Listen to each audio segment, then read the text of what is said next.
All right, so you've read the headlines. The Beamers, the Lamborghinis, the Porsches, the French wine is going to get cheaper. European chocolates, because of the Indo-European deal that has been finalized. It's being called the mother of all trade deals because it's the largest thing that either side has ever signed. We're going to talk about all of it. I'm going to break it down piece by piece, how this is going to impact India, Indians, and the world at large. How will it change your life as well?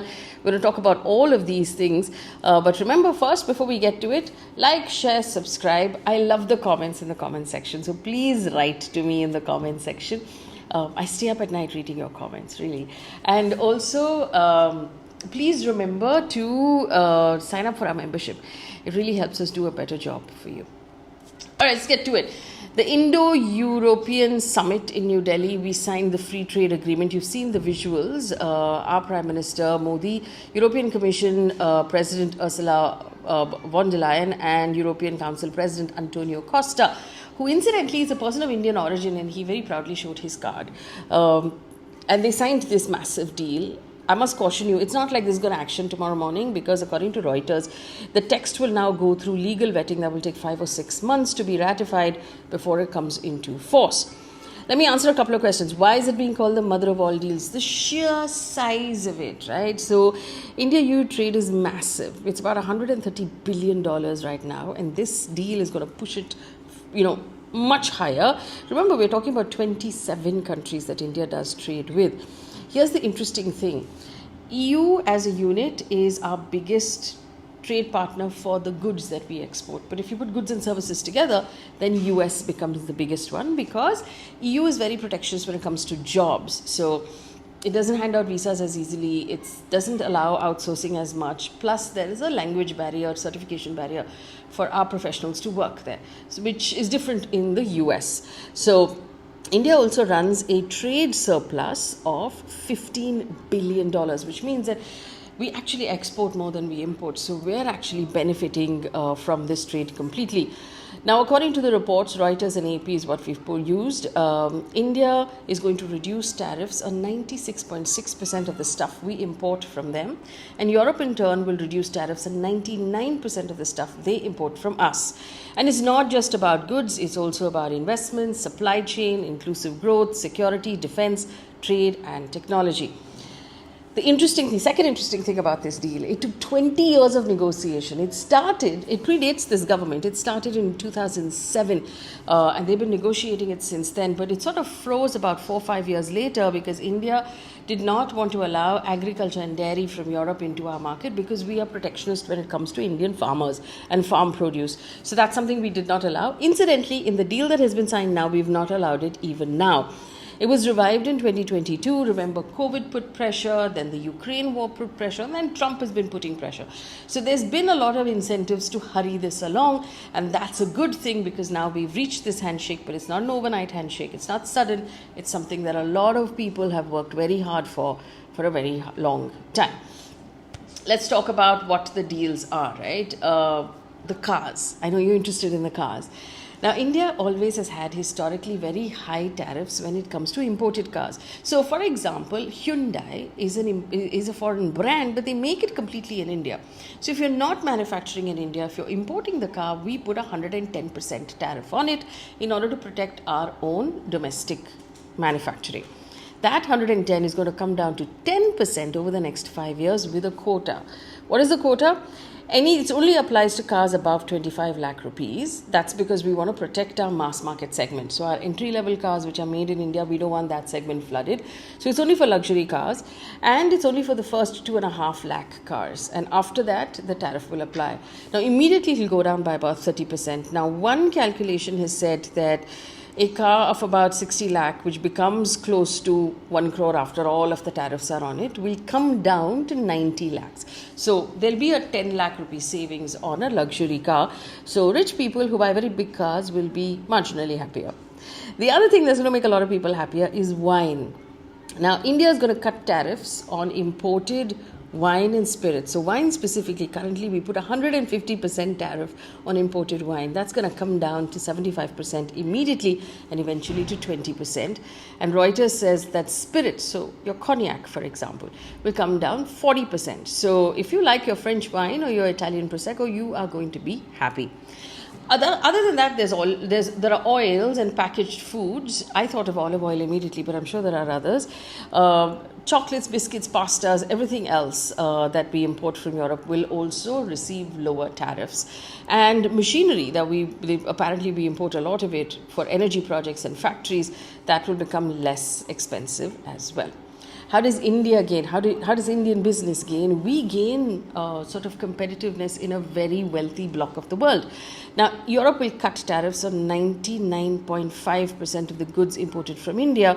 The big winners will be textile, apparel, engineering goods, leather, chemicals, marine products, rubber, base material, gems and jewelry. Now, many of these products have very labor intensive sectors, which means that it will support jobs in India. And it's also not just about selling more stuff, it's about bringing India into European supply chains, and that will be great. Now, what are the ifs and the buts and the possible pain areas that we could have? One, putting pressure on our car industry. One of my colleagues recently told me that the Indian car industry is like the Sarkataj of the Indian stock market. That will have some pressure on it because it's going to be competing with these cars that will become cheaper. The other interesting thing is, of course, Europe has very high standards and, certifications, testing, compliance, which we're not great at in India, let's be honest. So that's going to add pressure to smaller exporters who want to access the European market. And then there is the carbon border adjustment mechanism. Give me a sidestep to explain what this is. This is a tax that Europe puts on foreign companies that manufacture somewhere else and sell in Europe. So basically their point is, if you are doing carbon emissions in another country but selling to us, you have to pay and account for those carbon emissions. Basically what it means is that you can't pollute another part of the world and sell in Europe as if nothing has happened. Now, the reason why this has been done is because in Europe, anyone who manufactures in Europe has to already pay a carbon price. So they don't want companies to shift production to countries where there is no carbon price, so it's cheaper to manufacture, thereby polluting the world anyway. So what they have said is that if you're manufacturing elsewhere, you account for your pollution over there, your emissions over there, and you pay for it in Europe. Right now, this applies to steel, aluminum, cement, fertilizers, electricity, and hydrogen. We don't know if it's going to apply to everything else, but these are already sectors where India exports significantly to the EU. Now, this particular CBAM is outside the FTA. India has not gotten an exemption for it, but we've received an assurance that we will get flexibility and we'll be considered for flexibility in the future. So if we do have to do that, it's going to cost a lot of money. So even if tariffs fall, the carbon linked cost could rise in the future, and that could actually undo some of the good work that is being done. That's another pain point that could possibly happen. And of course, like I said, soya, beef, sugar, rice, dairy, all of our agricultural products have been left out of the deal. So we like to export a lot of basmati rice, for example. But these things have not really been sorted out. We've just left it out. We know that this is a sore point for Europe as well. Things to watch out for going further: the legal test and the ratification, and those approvals will matter. The quotas, how they are designed and how they are administered. We know that there are quotas. We don't know all of the details just yet. And of course, the standard story that I pointed out. Now, let me take you to another aspect of this deal, the whole geopolitical scenario and why this matters. Remember, Donald Trump has weaponized tariffs over and over again. He's used it as punitive. He's used it to threaten. He's used it as a pressure tactic. This is a huge hedge against American unpredictability and to stabilize basically our economy, to stabilize things for Europe.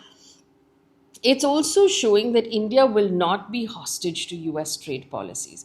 Europe shows that it won't be dependent on the US market as well. So if US has shut its doors to us, we will open other doors.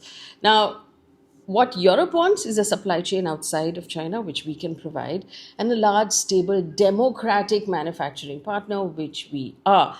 India wants technology, we want capital, we want market access in order to reduce our dependence on China as well. Now, the thing that's going to get DC's attention on this, the US's attention on this, is the fact that this together, the amount of money we're talking about, is 25% of global GDP. 2 billion people are involved, a third of world trade. Like I said, these are massive numbers. It weakens US's leverage and the idea that it can bully across the world and nobody can do anything to stop them.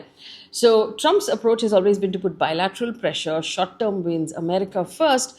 This deal is a different way to do things. It talks about long-term institutional ties. It talks about rule-based trade, predictability, sort of laying groundwork where both partners know what to expect in the future. And from an India point of view, this sends a very strong message to the entire global South that we can integrate with the West without surrendering our policy space, without choosing between Washington and Beijing. There are other options as well. So India is sending a very powerful diplomatic signal right now to the rest of the world as a leader of the global South, saying, hey, we've done this, which means there's room for others to do it as well. If you're wondering what the global South is, we don't call ourselves the third world anymore because that's a colonial, post-colonial idea that they gave us. We call ourselves the global South. And India sees itself as a leader of the global South. So, short answer is you will see these premium things getting cheaper. So the next time you have a dinner party, you'll probably serve French wine. You'll probably, serve French cheese. If you're in the market to buy a very expensive car, you'll probably see a bit of a cut on the cost as well. The bigger story here is that what India and Europe have done is tilted the balance away from America quite strongly, sending message to the entire world that there are other ways to do things and we don't entirely have to be at the mercy of an unpredictable trade partner. Leave me a comment in the comment section. Questions that you have, comments that you have about this deal, and the fact that we should regularly applaud when our country does something right, when we do something strong, when we send out a good message.